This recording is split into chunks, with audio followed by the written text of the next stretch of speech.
name's Sinead, and in this video I'm going to be talking about my experience of HL history. Man, was this subject a roller coaster for me. Out of all of my HL subjects, the others including physics and chemistry, history was definitely like the most stressful and difficult for me. History was the least like natural for me. I never thought of myself as like naturally good at history or whatever. Physics and chem, my other HLs, like they were like, I liked them as people, but then history for me, like we had like a love-hate relationship. Like studying history is like inherently valuable in my opinion, and it's something that everyone should do at some point, but I also just fucking hate IB history exams. That's what I mean by like a love-hate relationship, you know? For me, there was no like in the middle feelings when it came to history. It's either I freaking loved some parts or I absolutely hated some other parts. There were things that I enjoyed and there were things that I despised. In this video, I'm going to be alternating between what I hated and what I liked about IB history. For those of you wondering, I'm going to quickly shout out my grades in case you're wondering. History is pretty much my worst scoring subject out of all of the subjects I took in the IB. Like, I didn't do bad at all,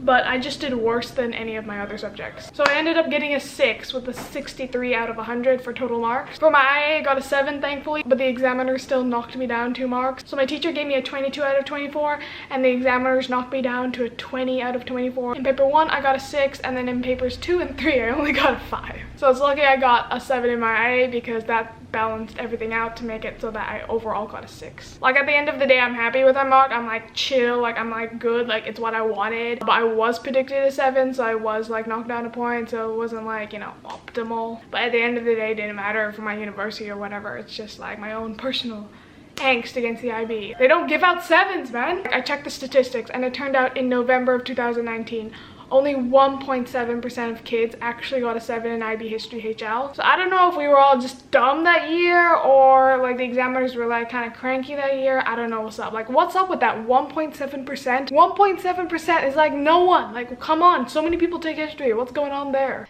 Hey guys, Editing Sinead here, just to share with you a TikTok I made in inspiration of the fact that literally the IB never gives out 7s for HL history unless you're very, very smart or lucky. So here it is. I won't revenge, I can't fake it.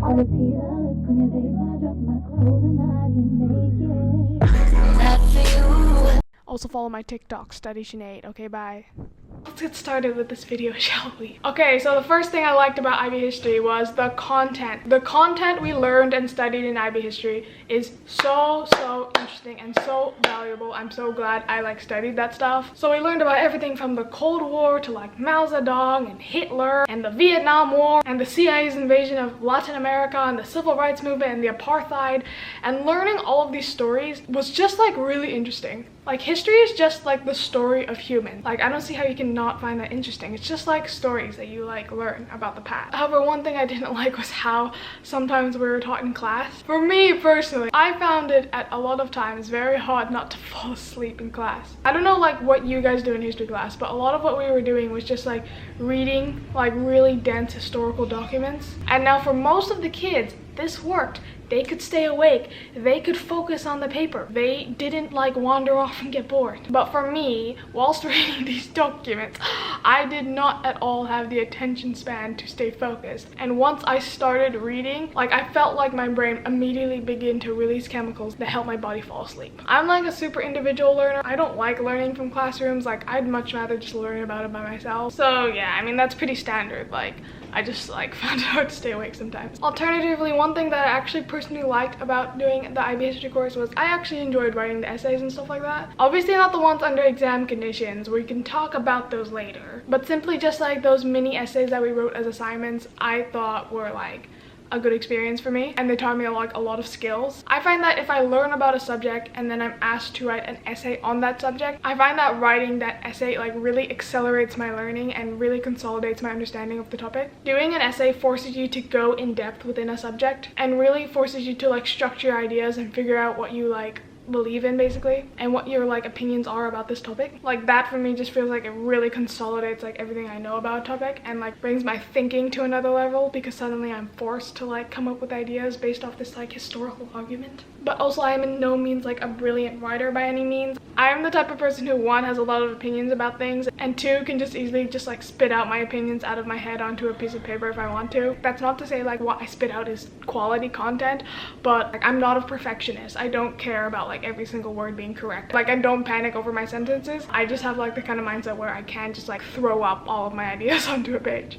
Doesn't mean they'll make sense. It just means like I don't have an issue with that. I find that process really cathartic because I feel like it just gets out all of my ideas from my head onto the page. Like after you write an essay and you just look at it, you're just like, whoa, this is like all of my ideas. And it's like, wow. It was really fun to have like discussions in history class. Like sometimes it got a bit boring because I was like, I don't really care what Johnny thinks about how Hitler rise to power.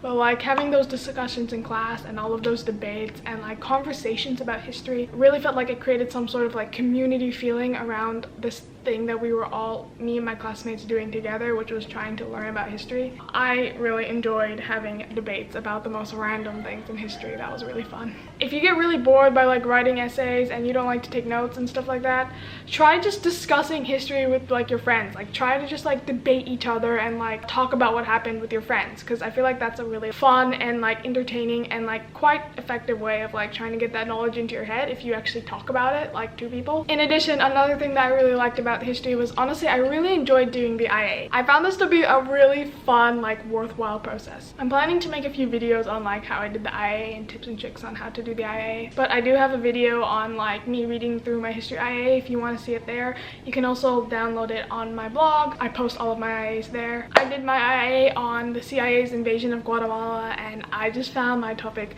so interesting. I was just obsessed with it and that just really motivated me to do my IA. I loved like just like really reading about it, going into so much depth, reading so many sources about it, taking notes on it, really trying to get to the bottom of like what the issue was that I was talking about. But yeah, I feel like just going down that rabbit hole and trying to really get to the bottom of like a historical event can be a really worthwhile experience. However, I absolutely hated writing the OPVCL and the reflection. Like, why is it worth so much? Like, it's worth like 9 points out of like 24 points, and it's like not that interesting. Like, I don't know. Like, the reflection is just weird, for one thing, and it's so bullshit.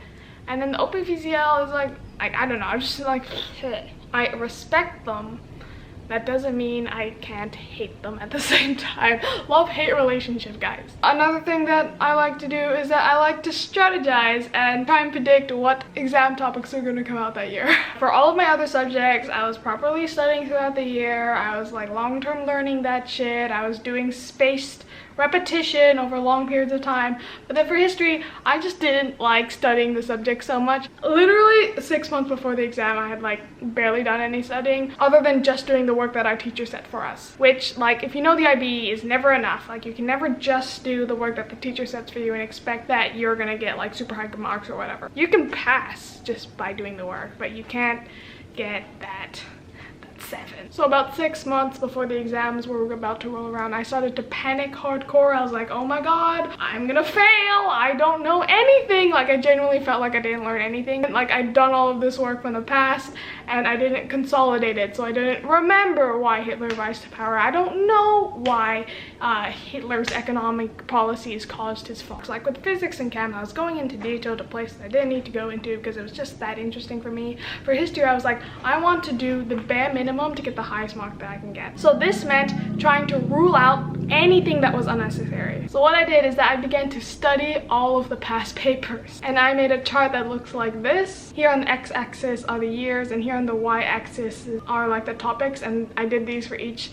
individual essay that we had to write. And I like analyzed this to the T and tried to like predict what were the possible essays that could have come up. And so what I did is, based off like analyzing all of the past papers, I made a list of all of the possible essay questions that could come up, and then along with my friends, we made essay plans for all of those essays with like all of the key facts that we needed to memorize. And then I put all of these facts into Quizlet and I just went through them every day, like about a month before the exam. And by the time the exam came around, I had like some decent like essay structures, plans, facts, and knowledge in my head. And how did this turn out? Well, paper 2 didn't go so well, but that's mainly my own fault. Like I was a bit lazy with paper 2, but then with paper 3 was amazing. And this was because literally for 5 of the essay questions that came up, I had like basically pre-planned essay plans and like knowledge in my head for them. So all I had to do was regurgitate the information out of my head onto paper. For paper 2, we did the rights and protest option. And for this one, I just took a straight up gamble. Like for the last like 3 years, it had always been civil rights movement, and then just in May, it changed to apartheid movement. So I was like, it's gonna be apartheid. Like it has to be apartheid. Like I literally only studied apartheid. I didn't even like look at civil rights movement. And so basically what I did is I just like looked at the syllabus for the apartheid, and I just researched all of the things that were on the syllabus, and I just made a bunch of flashcards for them. I put them in Quizlet, and I just went through those every day like a few weeks before the exam came until I got all of that knowledge into my head. But then like the most important thing about paper 1 is practice. So I actually did like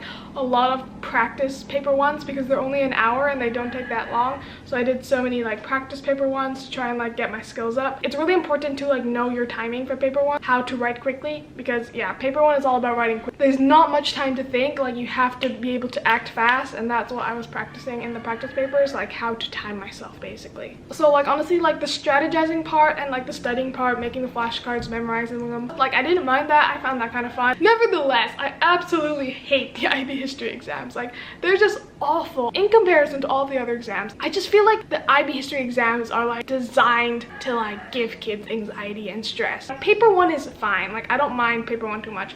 Paper 2 is okay. Like it's like not that bad. But paper 3 is just absolutely dreadful. 2.5 hours of essay writing for 3 essays. Oh my god, my hand was about to fall off. It's just like the worst experience. I don't mind writing essays, right? But don't like put so much pressure on me. I'm not gonna think right. Like and also the worst part about doing paper 3 is that I had to do paper 3 on the same day that I had chemistry paper 1 and paper 2. So in that day I had done like 5.5 hours of exams, and it was, oh my god, it was insane. But my overall thoughts and feelings are that I enjoyed history so much. I'm so glad that I took it, but I also don't think I would have taken it if I had redone it again.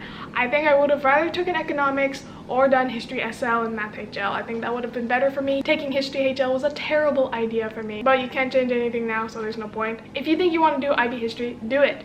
You're gonna learn some really interesting stuff, and you're gonna absolutely hate the exams, but that's just the nature of the IB program. Like you learn interesting shit, but you fucking hate the exams. That's just what happens. And if you do like want to score high, learn to enjoy the process of like writing essays. Like don't hate it. Don't be like, oh my god, I hate this essay, blah blah blah. You gotta learn to enjoy the essay writing process. Even though it's hard, it's like working out. It sucks, but like there's value to be gained in doing the process. And just note that like learning how to write good essays is not good only to get like the high mark in history, but like learning how to write well and learning how to like express your ideas is actually a really valuable skill which can help you in your future careers. Like I learned so much about how to write well. I learned about style, I learned about structure, I learned about all of these different essay writing techniques, which honestly as of now I found super helpful. Almost all like high-paying professions require writing proficiency, so take IB history as an opportunity to become an excellent writer. And that's all I have for this video. Thank you guys so much for watching. Please feel free to DM me on Instagram, or you can leave a comment in the description box below.